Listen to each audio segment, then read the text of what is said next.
Welcome to அம்மாவின் சமையல். இன்னைக்கு நம்ம சிக்கன் மோமோஸ் எப்படி செய்கிறதுன்னு பார்க்கலாம். ஒரு பாத்திரம் எடுத்துக்கோங்க. அதில் நான் 1/4 கிலோ மைதா, தேவையான அளவு உப்பு, இது எல்லாத்தையும் மிக்ஸ் பண்ணி விட்டுட்டு கொஞ்சம் கொஞ்சமாக தண்ணி விட்டு சப்பாத்தி மாவு பதத்துக்கு பிசைஞ்சு எடுத்துக்கோங்க. இது ஒரு 1/2 மணி நேரம் ஊறட்டும்.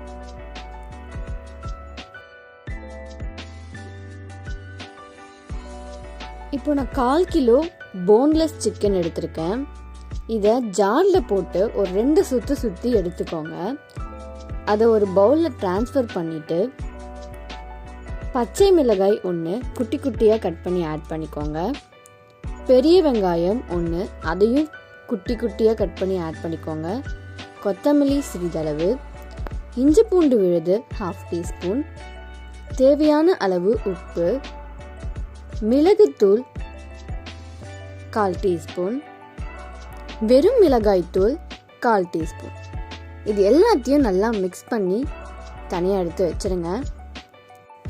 இப்போ நம்ம பிசைஞ்சு வச்சுருக்க மாவு எடுத்து சப்பாத்தியை விட இன்னும் நல்லா மெலிசாக உருட்டி எடுத்துக்கோங்க. நான் குட்டி குட்டியாக உருட்டலை, ஃபுல்லாக பெருசாக உருட்டிட்டு அதுக்கப்புறமா ஒரு குட்டி குட்டி ரவுண்டாக அதிலேருந்து கட் பண்ணி எடுக்க போகிறேன். ஏன்னா அப்போ தான் ஓரளவுக்கு எல்லாமே ஈக்குவலாக இருக்கும், ஈஸியாகவும் இருக்கும்.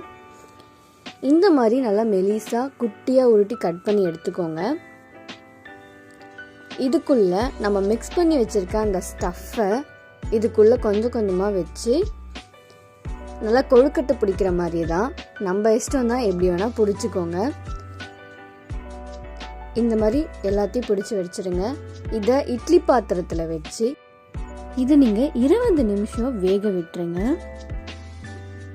இதுக்கு தொட்டுக்க தக்காளி சட்னி எப்படி செய்கிறதுன்னு பார்க்கலாம். 2 தக்காளி, 8லேருந்து 10 பல் பூண்டு, 5லேருந்து 6 காய்ந்த மிளகாய். உங்கள் காரத்துக்கு ஏற்ற மாதிரி நீங்கள் குறைச்சோ இல்லை கூடியும் ஆட் பண்ணிக்கலாம். இதை நல்லா தண்ணி விட்டு வேக வச்சு எடுத்துக்கோங்க. இது எல்லாம் ஆறுனதுக்கு அப்புறமா தக்காளியோட தோலை எடுத்துட்டு அது உள்ளே இருக்க அந்த பல்ப்பை மட்டும் போட்டுட்டு தேவையான அளவு உப்பு, 1/2 டீஸ்பூன் சர்க்கரை, காரத்தை கொஞ்சம் குறைக்கிறதுக்காக நம்ம சர்க்கரை ஆட் பண்ணுறோம். ரெண்டுமே சேர்ந்து ஒரு சூப்பரான டேஸ்ட் கொடுக்கும். இப்போ இதை ஃபைன் பேஸ்ட்டாக அரைச்சி எடுத்துக்கோங்க. சட்னி ரெடி.